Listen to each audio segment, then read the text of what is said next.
byonna biri awo bizibu bingi kati osanga ekyo embanga era ntya nnyo okumukwasa essimu ntya nnyo oyinza okwokya tubeera nako kaako kazze kagoba sibulayo biki Sheebah coming here bannaye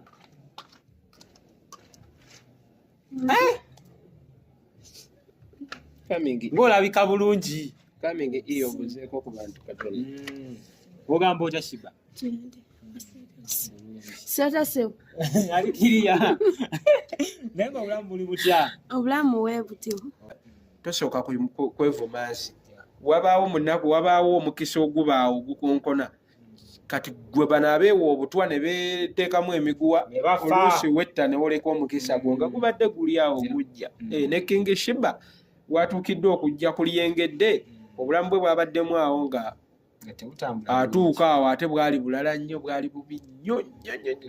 ti Sheebah we mufunidde mullo ye yali agenda kufa Sheebah ye yali agenda kuba na mutima wa mulungi n'abamutwala wano nga bamututta omukebera falling body check up omubiri gwonna era abasawo baatuyita ng'agamba obulamu takyalina aweddeyo yali aweddeyo ate nga naye mwennyini tasobola kukiraba nti aweddeyo olw'okuba yalinga anywa buli kadde nga omwenge teguggwa ebitamiiza n'akayaga yali ateekamu Sheebah era weekubyanga obuyaga teweerimba nkombu ali onywedde ku njaga etuuka yadde mu kwota nawe togituuka nze Sheebah tutandika bitamiiza ndi bebi oli nawala muto oli legendi oli naawe mulala oli nze sinywangako gundi bamuyita batya ku luudu babiyita waliwo ebina byonna we naamukuwa ku interview ne munyumya just ku bulamu bwa era njagala lwa mbeera ya ssente tettawanya njagala Sheebah atandike okubeera ng'ayogera n'abo abaana abali mu mbeera bwetyo abanja mutwala asobolera ddala ekifaananyi akimanyi kati kakyala ka buvunaanyizibwa asobola okuyimirira n'abriefinga n'ayogera mu bantu n'abannyonnyola obuzibu bw'ebintu organisation bajje batukwatireko kuba kati kino ekintu wetagayo support naddala nga eri solid nnyo bagezaako batuukirira ne gavumenti ebitongole bingi ebigezaako awo okuyamba naye nga beetaagira ddala omuntu yali ayisemu eno embeera naaba nga face yaabwe ate I believe Sheebah asobolera ddala abantu bangi bayamba naye nze n'ekizibu kye nafuna ku bulamu bwa Sheebah nga twakatandikira ddala okukwataganaye kati ng'abantu bali mu kino mugendeeko ewa gundi ajja atuyambe gundi genda oyambe kati ne bagundi b'oyita okuyamba abamu b'obayita abantu abamu si babi bamama fiina abo si babi baani n'abalala naye abantu abo ababaliko abo akutuusa oyo abalina kiggusa oyo akutuusa ku mukulu oyo abo ne Museveni si mubi naye wenyini wakusanga osogenda nti oyagala omubuzi naye bano abakukonekitingawo kaaba oyo maama fiina nno mutuukako buladi tolowooza mbu ofubutuka bufubutusi mulina otuula wali eri mu kuba ebibaala otuliira wano nze ndi biki biba tebisoboka ssebo buladi bamulirako maama fiina bamulirako bumeseji ng'oli wabulutiiki nga wabukola batya kati nze natula ne ŋŋamba nakikubyamu mu bwongo bwange ne ŋŋamba let me for the sinking akyogerako si akireeta bukedde maama fiina afudde ensi teyambibwe ejja kuyambibwa kati ekyo we namala okizula mu mutima nenkyeteekamu nti kankole kyempulira kyensobola okukola ku bulamu bwa Sheebah nga sibadde awo era nze tulangana have you ever seeing ku channel zaye ng'olabyeko video ng'atuka maama fiina Sheebah wuno afaanana bw'ati wali ondabyeko nagamba katukole kyetusu okitegeera buli akatonda ajja bikola okitegeera buli wobubeera awo noga gundi waaba tagize tootambule omubeera awo nekyosobola oyamba muno n'otakimuyamba olw'okuba olindaani ye maama fiina wa mutima mulungi simulinako naye bano abamukutu abo abakukonekitinga layini lyawo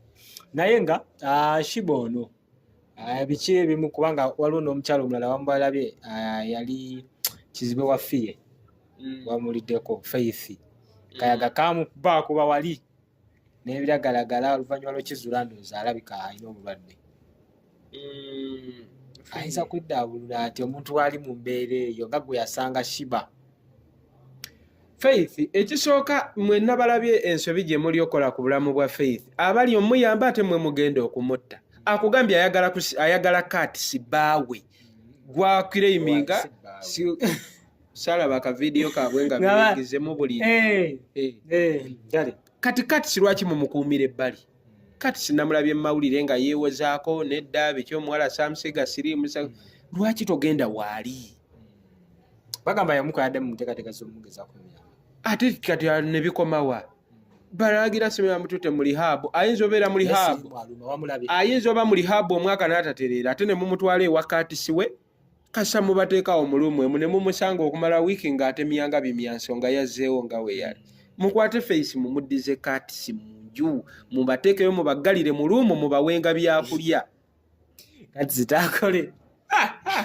ate okukola kusinga obulamu bw'omuntu TV egenda vaawo NBS egenda vaawo olw'okuba katisi oyagala kugaa nti katisi muneno singa NBS TV yenneno singa gwe pulizenta okitegedde era n'omukulu Daddy Kim Kalisa banaamugamba nti katisi lwaki takyakola nti baamusibidde mu nju ne Faith ajja mmanya nsonga yakutaasa bulamu solution yokka balina basibira mu nju nze singa nze yabibaddemu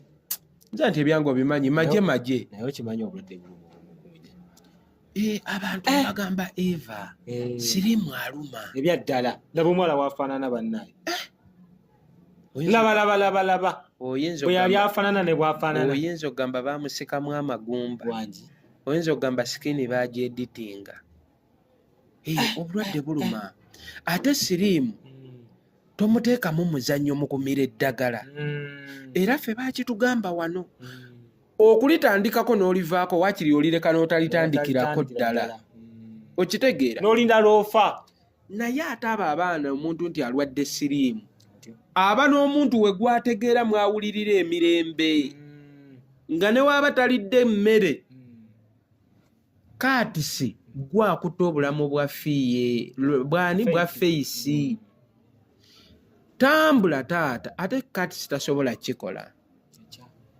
kyetaaga muntu nga mukikoze pinga ne muluka olukwe ne mufuna luumu ne muleeta katisi ne mumuggaliramu ne muleeta Faith naye ne mumuteeka mu luumu ne mubaggalirayo mubawa mmere entegera ya Faith esaano terisitebo bulungi lwaki tumusiba n'omuntu ategeera mu luumu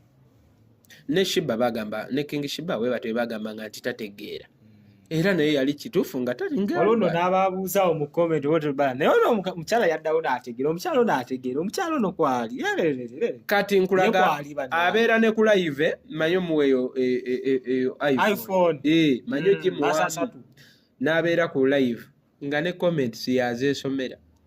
baali bamanyi oba olumu tubimuwa nti abisome abeerako ne yeesomera comments ze ne bamugamba biki lwakuba agamu gateekawo violence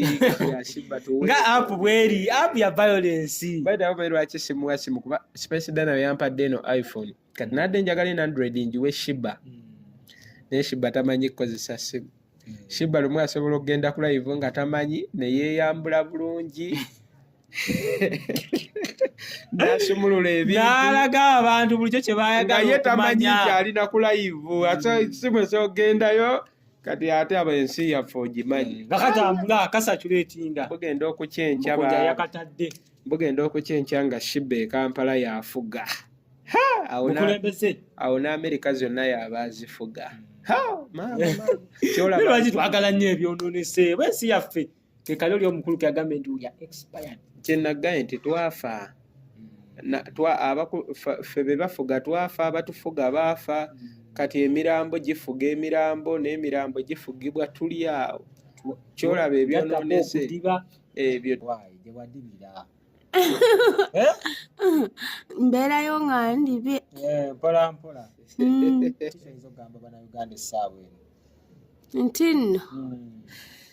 nti nno wadde ndibye era nja kufuna gwe mbeera naye nga sidibye ojja kufuna olina essuubi essuubi ero olipima otya essuubi eyo ng'ebintu biganye ze no nemerako nsabe ebyaddala katonda anaabikola tewakoze makeup leero n'ebintu ebyo bikuyisa biti ebya makeup ko kati wali tobimanyidde naye kati nali sibimanyidde n'ate makeup omusako oli akabugu mukaba bulabika bulungi ebyaddala oyagala buli solo obe ng'obikolanga naye ne kunnaki olabika bulungi olwalaba lutaddeko lubadde mpozi lwakutuse naye oyo gaya akola enjala ze lwaki zivaako mangu Zabulina zibadde 3 lwavuddeko ng'okolaki kanti tesikwata mu baafu wabadde oyoza njoza katambaala keminira kasita zalungi Kenge Sheebah ensi yaffe ekigambibwa yavaako okufaako etya twayitako dda Bannayuganda bonna ebikyategeerekeka abaddi batuli omumulyono tewali kumusasibula ndi bamukama alina abaamulaba ebyaddala naye ng'ensi yaffe Mukunja agambye twafaafa dda twafiirafiira dda tuyinza okuba tuli balamire nga twatambula dda twafa olowooza Yesu wakomawo kikyayinza okutandikirako Yesu alaba abaana be n'agamba abaana bambi beeyagala kati awo naye n'asanyuka n'azannya nammwe kati awo bambi n'abaweeko n'abasabira mufune ebirabo naye nga ye anadda Yesu ebyaddala kigati muleke tumalirize Mukunja obadde okola kimu tubaleeta amazzi na mmere eriyo akamere bumondi tokifagula kufumba ogenda kufumba omanyi okufumba osinga okufumba mmere ki bumondi buzungu bwensinga okufumba n'omuceere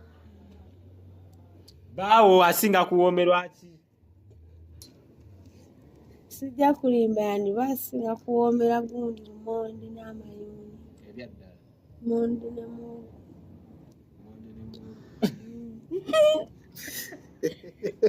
genda ofumbe kale